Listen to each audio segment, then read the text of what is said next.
Good evening, Sac City. Yes, right. It's just me. It's just me. This is called the solo act. I don't know what happened to Vinny. I think I fired him. I fired AJ. Dylan, he's somewhere in Zanesville, Ohio, doing what Dylan does. But I'm here. I'm here because I cannot let Tuesday night happen without giving some sort of content to all of our wonderful viewers and fans because it's waiver wire tonight. We know how big the fantasy drive is here at the Sac City. So we're going to continue to have that fantasy content. Hopefully my internet pans out. If you're in the chat, drop your fantasy questions. I don't know how long I'm going to be on here. It really just depends on how I'm feeling. I just got off of work. It's been a busy day in South Georgia when it comes to football and coaches and firings, and a lot's happened down here. So I did want to come on. We wanted to do a little bit of a Monday Night Football recap. I have some opinions about the Philadelphia Eagles that I'm going to get to, about the Washington Commanders and their big win last night. I don't have any graphics. I don't have any of that fancy shit. This isn't Vinny's show. This is my show. I'll see what Vinny has in here. But I don't really think we have anything that we can use. I didn't finish any of the graphics. Don't care. Don't care. It's just me. It's you. It's fantasy football. Like I said, if you have questions, drop them in the chat. If not, oh well. I'm going to drop this as a cut short on YouTube for my fantasy waivers that I would like. So let's get started. Let's talk about this Monday Night Football game last night. There is no more undefeated teams in the NFL. The Philadelphia Eagles lose to the Washington Commanders. And I told people, if you were paying attention to our show on Friday or Thursday, I'm not sure which day it was, I told people the 11-point spread was disrespectful. It was disrespectful. So what happens? Washington comes in, they play really well, they're able to run the ball, and they end up winning by 11, albeit on a last second, throw it back across the field, fumble recovery in the end zone. But Washington's handles business. They get the 11-point win over Philadelphia. Where does this leave Philly? Philly fans coming on here talking about penalties and turnovers, and they should have won the game still. And, again, you guys know how I am. I'm not here to make excuses. We don't do excuses. If you're an undefeated football team, you cannot let the Washington Commanders come in, the inferior team, run the ball to the way that they were able to run the ball, control the clock, create turnovers, and limit that Jalen Hurts offense the way they did. So there's no excuses here today. The Philadelphia Eagles just lost the game. Does that mean we're worried? Listen, no, I'm not worried about the Philadelphia Eagles losing one game to the Washington Commanders. I think this is a division opponent on the road. One thing I did notice that Philly did that didn't sit well with me. I thought they were extremely cocky, overly cocky for a team that really hasn't done anything yet, especially in the postseason over the past couple of seasons with Jalen Hurts. I watched that and I felt like they thought they could just come in and they were going to beat Washington because they're better than Washington. And then you look up and it's halftime and you're down by 6 points. But not only are you down, but you're getting your ass kicked. And I think that was a kind of a gut punch to them. And I like the way they responded in the second half. But again, it still wasn't enough for them to overcome. The turnovers killed them. It was the most turnover they had all season. They came into that game only with 3 turnovers on the year. They end up having 3 more. Obviously, the Dallas Goedert face mask that wasn't called is a big deal. However, that's football. I don't want to hear any complaints about it. That's football. So Washington does the job. And the big storyline here was that running game. That running game in third down. They were just unable to get Washington off the field. Washington was in front of the sticks the whole night. And then on third downs, it was 3rd and short from the majority of that game. And Washington ended the game with 12 for 21 on third downs. But it was worse than that earlier. They were like 10 for 12 on third downs at one point. They just could not stop them. Almost 200 yards on the ground, 150 plus rushing yards. Brian Robinson, a nice day for him. Antonio Gibson got involved. Taylor Heineke didn't throw the game away. He almost did, but he didn't. And they were consistent throughout the game. And then you talk about those penalties and turnovers that Philly had that are just uncharacteristic of what Philly had been doing this year. And you can't win in this league when you turn the football over, and Philly did that. So big-time win. No more undefeated teams. Philly now has to lock in. A.J. Brown said it best. I believe A.J. Brown came out and said, enough of this 17-0 shit. Now we can move on. Jalen Hurts talked about them responding, and this is what we're going to be testing now, how we battle through this adversity. And I think that's a good thing going forward. So, yeah, Dante, Ghost. You can't call them the Skins anymore. They're not the Skins, man. They're the Commanders. Shout out to my boy Dante coming in here. I know he's a big Washington fan, but I'm sure he's on the same page as me, the same level. We know Dante. no Carson Wentz, right? No Carson Wentz coming back. I know Ron Rivera came out today and said Carson Wentz, Taylor Heineke, he hasn't made a decision. But I'd have to imagine that the Washington fans are not going to be happy if they go back to Carson Wentz, because despite the numbers that Taylor Heineke is not putting up, there's something about his leadership ability, and the players believe when he's under center. And I don't think that same belief is there with Carson Wentz under center. So I expect it to be Taylor Heineke. I think it would be a shame if Ron Rivera goes back to Carson Wentz at this point in time. I think Taylor Heineke is the way to go. They've been winning. They've won, 3 of their last 4 now, and it's outside of a collapse against Minnesota last week. They easily could have beat Minnesota, which is a top team in the league, and then beat Philly in back-to-back weeks. So you have to like what you're doing if you're Washington, and I expect good things to continue to happen for them, because we did talk about the quarterback position being, I don't want to say the lone weak spot, but the glaring weak spot for this team. They got some good weapons on the outside. You saw Jahan Dotson back, and he didn't even play a big role, but Curtis Samuel got involved. They got running back depth now with Brian Robinson and Antonio Gibson. The offensive line played significantly better than they had been. And then the defense stepped up. And that defensive front, we all know they're already one of the best in football when they're on their A game. You might get Chase Young back now in a week or so. They get even better. Again, they were missing linebacking help yesterday. They have a younger secondary that's had some issues, but they stepped up in a big way yesterday. Washington's definitely trending up now, and you have to be excited if they continue to stick with Taylor Heineke. So, again, the Commanders go on the road, knock off the Philadelphia Eagles 32-21. They're now 500. That makes everybody in the NFC East 500 or above. And, of course, Philly falls to 8-1 on the season, their first home loss this year. We will see where they go from here. However, this is fantasy football talk. Oh, hell no. Vinny's in the chat. No, hell no. Look, this is what I'm talking about. You see how they leave me, guys? Vinny's in the chat. I don't know what I'm doing on here. I'm literally just talking. I don't know why Vinny's not at work, but we're going to have to dock his pay for this. But I do want to drop my waivers. I at least want to drop my waivers tonight, because waiver claims are, for most people, are going to happen here in a couple of hours, late at night on the East Coast, a few hours for the West Coast as it approaches midnight. And big week for fantasy. We had a lot of injuries. I'm going to talk about some of those injuries now and then get into some possible replacements for them on the waiver wire. First, we have to start. Obviously, the biggest injury to note, in my opinion, is Cooper Kupp. Arguably wide receiver 1 taken, now put on IR, going to be out at least 4 weeks. But I'm going to tell you something. I think Cooper Kupp season's over. I think Cooper Kupp season's over because by the time he gets back, I think they're out of it. And it's a shame that if you drafted Cooper Kupp, you're going to have to just suffer that defeat. But I think you should move on. If somebody's willing to take him, trade him, but I doubt anybody's going to be willing to take him at this point. But I don't think he plays again in 2022, especially as we approach the fantasy playoffs here in the next couple of weeks. So tough blow there. But for everybody that hung on to Allen Robinson, I did not. I dropped Allen Robinson. He should see the bulk of those targets, I would imagine, with some sprinkle in a little bit of Van Jefferson and a little bit of Ben Skoranek. But understand that you're still going to be missing out on significant fantasy production. Allen Robinson is not going to be Cooper Kupp. If Allen Robinson's on your waiver, that would be a nice little addition. You can go at him, but don't expect Cooper Kupp's numbers as we approach the playoffs. It's just not going to happen. Allen Robinson does not have that same skill set, nor does he create the same separation as Cooper Kupp. So you're going to have to go elsewhere. And I think there are some guys out there that might be available. Specifically, one name comes to mind after his big week, and that's Christian Watson. Listen, I'm not saying Christian Watson's going to be the second coming, but I do think he gained a lot of trust on Sunday with Aaron Rodgers, and that goes a long way. The real question with him is, can he stay healthy? Because every time it seems like he's banged up. Every game, there's something going wrong with him. That's what you worry about. But he had 4 catches on 8 targets. He played 85% of the snaps. I thought that was huge. He was able to stay on the field, had 100 yards, caught 3 touchdowns in the game, but it was his most significant performance to date. And the schedule is not bad. It's not bad as we approach the back part of the season.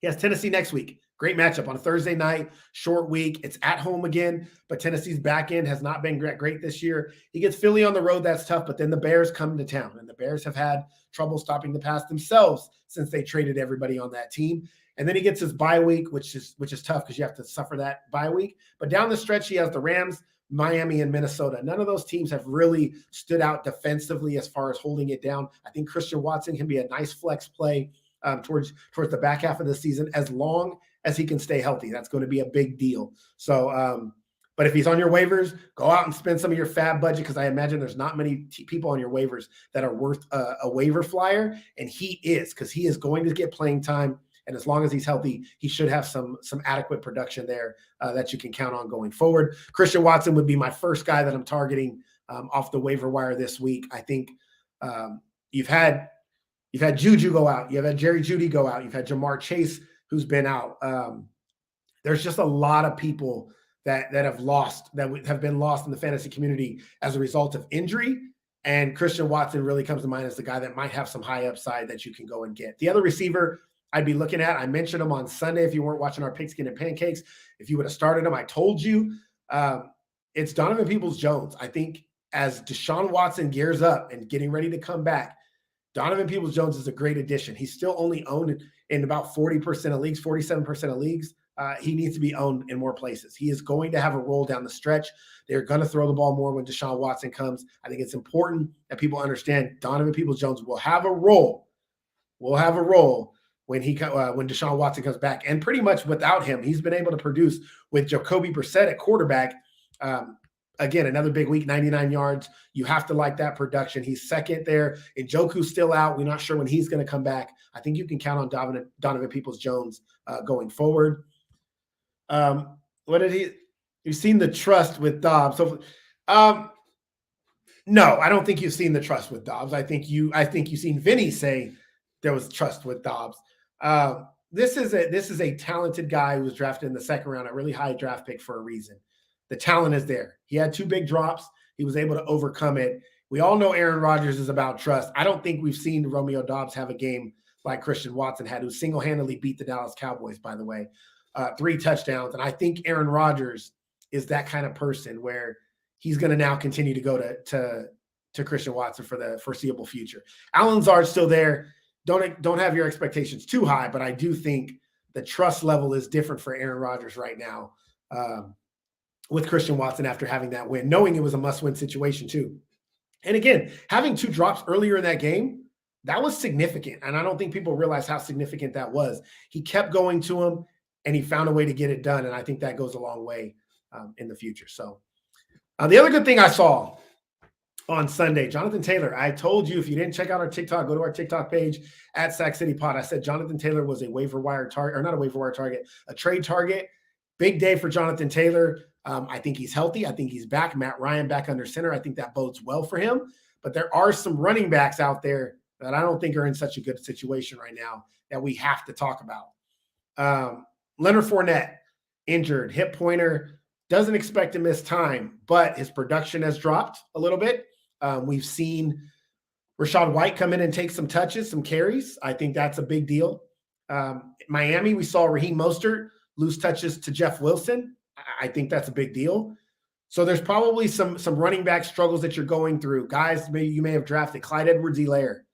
Maybe you were fortunate enough to pick up Eno Benjamin while James Conner was out, and now he's released and now signs with the Houston Texans as a backup. So they're searching for answers. Where can you go to get some running back help? I think the number 1 pick has to be Jeff Wilson. If he's not already added, he should have been added already. Jeff Wilson has kind of taken over that lead back role in Miami, at least for now. Again, this could change week to week. Who knows? But as of right now, it looks like they want to run Jeff Wilson, and he's ran really well. So Jeff Wilson is a guy, if he's on your waiver wire, put in a claim right now. I'm okay with you spending a significant fab dollar amount for him, if not the rest of your dollar amount, because you're probably running thin by this point in the season. So go get him. I also, if you're a Clyde Edwards-Helaire owner, drop him. Don't be afraid to drop him. He's irrelevant at this point. He no longer plays football in Kansas City, which is crazy because there was first round pick, high hopes. Maybe it's a second round pick. I don't know. It was an early pick, but I think that all hope is lost with Clyde Edwards-Helaire in Kansas City. I think that's Isaiah Pacheco, Jerick McKinnon's backfield to kind of split timeshare there. I really like the Pacheco pickup. I know he hasn't produced highly like we've wanted him to, but I think there's better days ahead as we get down the stretch. But the timeshare has increased. He was 56% of the snaps. He had 16 carries last week. I think that's significant. They didn't have to use him in the red zone. Patrick Mahomes threw a lot of touchdowns, but he had 16 carries, 82 yards. I think he finds the end zone a little bit more as we move, and then maybe gets involved in a little bit more in the passing game, but I still think that's Jerick McKinnon's role. So temper your expectations. But I think he can be a solid flex play down the stretch. They have the Chargers. Listen to their games. This is their games coming up. They have the Chargers next week. Then they have the Rams. Then they have the Bengals and the Broncos. It's tough sledding after the Charger game for Pacheco for a couple of games. But get this, first week of the playoffs are at Houston. That could be a real nice matchup there if you're a team that's got to play in that first round. Not a bad player to have. Then they get Seattle after that, a team that can be ran on. And then championship week, you probably want to stay away. It's Denver. That'll be a tough matchup. But I do like those 2 playoff matchups for Isaiah Pacheco. He's the guy I would go out and get if he's available on your waiver wire. Also, running back position, Keontae Ingram is now the backup in Arizona. Again, shocking that Eno Benjamin was just waived. Something must have happened there. They didn't like what they've seen from him. And Keontae Ingram has really stepped up in that role as a backup now. I like getting him. I know he's not going to get much work right now, but James Conner, we all know, is brittle bones. He's got brittle bones. I think we need to go ahead and spend that fab budget on Keontae Ingram. He didn't play much last week. James Conner played 93% of the snaps. But if something happens to James Conner, I think Ingram is the first guy up now, and I think that's important. So he's one of the better handcuffs to have in football. Only rostered in 4% of leagues right now. Go out and get him tonight. You know, you may not have to spend a lot on him, but if you really need him or you really want him, go ahead and put some dollars on him. Kyren Williams, I've been saying for a couple of weeks now, is a great stash. I think his time is coming here in the next few weeks. Once the Rams are completely out of it, he played 27% of the snaps on Sunday, and they're still kind of fighting for playoff hopes. That could fade really fast, really, really fast. And some notable matchups: Green Bay week 15, the Chargers week 17, Seattle week 13. I think these are some good matchups that you can exploit, even with the banged up offensive line if he's the main guy. And obviously they don't like what they've seen from Darrell Henderson or from Cam Akers because he's still in the doghouse, it seems like. So go get Kyren Williams at your running back position. I think that is another player that could help you down the stretch. I've mentioned other guys like Latavius Murray, Jaylen Warren. Those guys should be owned at this point. If they're not owned, go get them. Running backs these guys should all be owned. If they have not been picked up, you need to add them because there's going to be obviously some value late down the stretch. 2 other names I want to mention before I close this out here. Kadarius Toney, I'm still fading him. I know people got excited because of what he did this last week, but I am still fading Kadarius Toney. I get Juju's out. I get Mecole Hardman's been out. I know he went 4 catches, 57 yards and a touchdown. I don't think he's going to play enough down the stretch in order for him to have real value. Mecole Hardman's been out. I think he's going to come back fine. Eventually, Juju will come back, and Kadarius Toney will be that gadget player who needs a touchdown to be effective because the volume won't be there. I prefer to leave him on waivers, let somebody else spend their money on him. It's just, again, I don't see how there's a clear path to fantasy relevance for Kadarius Toney. And then we have to talk about, obviously, the main character of what is coming up, and that's Deshaun Watson. Deshaun Watson's back in a couple of weeks. If he's out there, understand that it's a risk to go get him because you don't know what he's going to look like. However, if you're desperate at the quarterback position, he should already be on your team. And if he's not, if he is, and you have other good quarterbacks, look, I'm trying to trade my guys. I'm comfortable with starting Deshaun Watson when he comes in. I don't care if the fantasy playoffs are 2 weeks from. I'm comfortable with starting Deshaun Watson day one. If you're not, then keep your guys. Maybe you try to trade Deshaun Watson. If you are, go get something for your guys. Matter of fact, shout out to everybody in our league, Sac City Podcast League. Tua, Justin Fields on the block right now. Come get them. Don't come cheap. I'm not just going to give them away, but I am selling them. I need some help in some other areas, some wide receiver help, some running back help. I would trade those guys, especially in super flex leagues. If you got a good quarterback and then you've been rocking with Trevor Lawrence as your second tier quarterback, fine. He's been fine, but I think that's a massive upgrade if you have Deshaun Watson on your bench. Trade Trevor Lawrence for something else to help you with the receiver or the running back position and rock with Deshaun Watson when he gets back. So go get Deshaun Watson and understand if you were a guy that was rostering Jacoby Brissett as your quarterback too, and maybe you've been playing in a 2 quarterback league and he's been your starter. I hope you have a backup plan Because if not, go trade for one. Figure it out. Because Deshaun Watson, is coming. There's no doubt Deshaun Watson is coming. And I have a feeling it's going to be the Deshaun Watson revenge tour. Maybe I might be wrong, but I'm all in on Deshaun Watson being Deshaun Watson. So I think that's a significant thing over the next couple of weeks. But free agency, waiver wires, whatever you guys call them in your leagues, is happening here in a few hours. Don't be afraid to spend at this point in the league. Like we're in week 11. Leagues, you got 11, 12, 13, 14. You got 4 weeks left to make a playoff run. If you are desperate, trade. If you are desperate, you might have to sell the season, your chance of winning long-term to get in the playoffs to just have a chance week to week. Sometimes that's the case. Bye weeks, guys with bye weeks coming up and you can't afford to eat those buys, sell them. Trade them for people that have already had buys. Even if you have to take somewhat of a loss, it's better to start.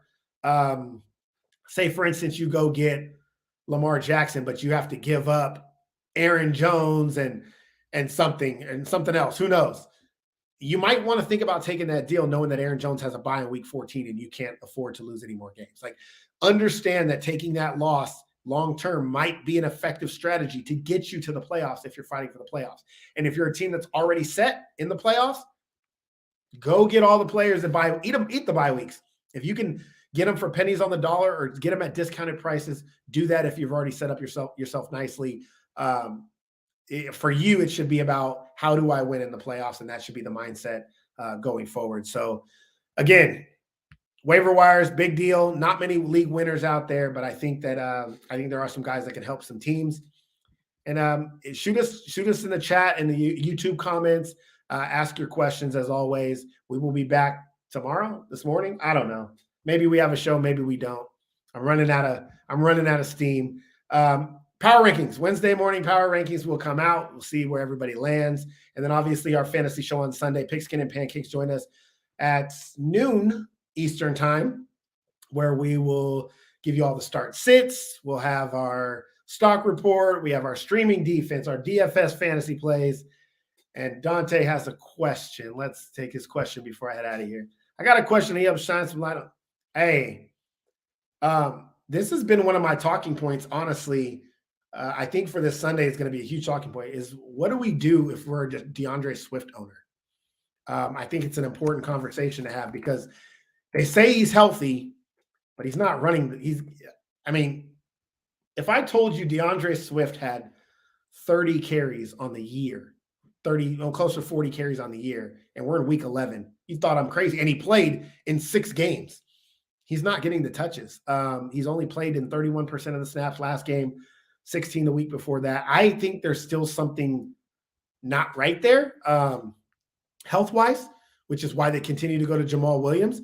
But the problem is if you have either one of these guys, I'm probably looking to move both. Look, Jamal Williams is only relevant if he scores touchdowns because he does nothing in the passing game, and he doesn't get enough touches to really return that fantasy value.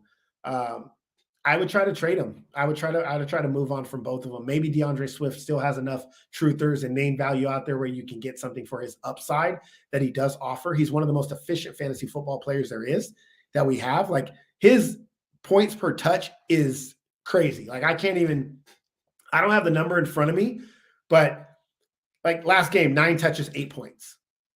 The game before that, 7 touches, 8 points. Game before that, 10 touches, 14 points. When he touches the football, he scores in fantasy. The problem is he's been banged up and he's not touching the ball enough. So I'm a believer, honestly, Dante, in try to move him if you can. But if not, you got to just ride the wave. You got to just keep DeAndre Swift on your bench at this point, and if you have the opportunity to, until you see he's going to get that workload. And maybe you don't. Maybe you have to start him as a flex. It's not a terrible flex. I mean, as crazy as it sounds, he scored no less than 8 points in every game this year. You get him at a heavy league, 8 points as a flex, not bad. So, but it's tough. It's just it's a confusing situation. I'm confused as well.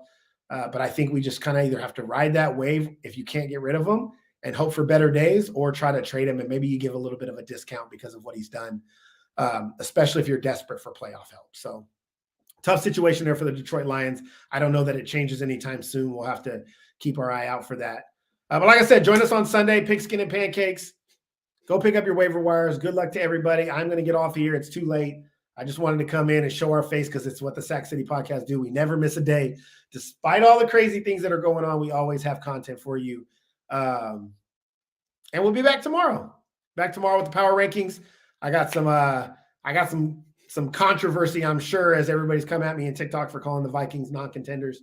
We'll have some controversy for our power rankings. Vinny should be back, hopefully, unless he decides to take another day off. AJ's asleep, I'm sure. Dylan's got 102 temperature, but I'm here. So thanks for watching. Thanks for your questions. Leave them in the chat. And as always, Sac City Podcast. Hit us on all our social media platforms at Sac City Pod on Facebook, YouTube, Twitter, Instagram, TikTok, and all of the above. Until tomorrow, see you tomorrow. Peace out. Oh, wait, I got to find, hold on. Wait, let me try that again. See, I'm not used to producing my own show. Okay. Now, I'll see you tomorrow. Peace out.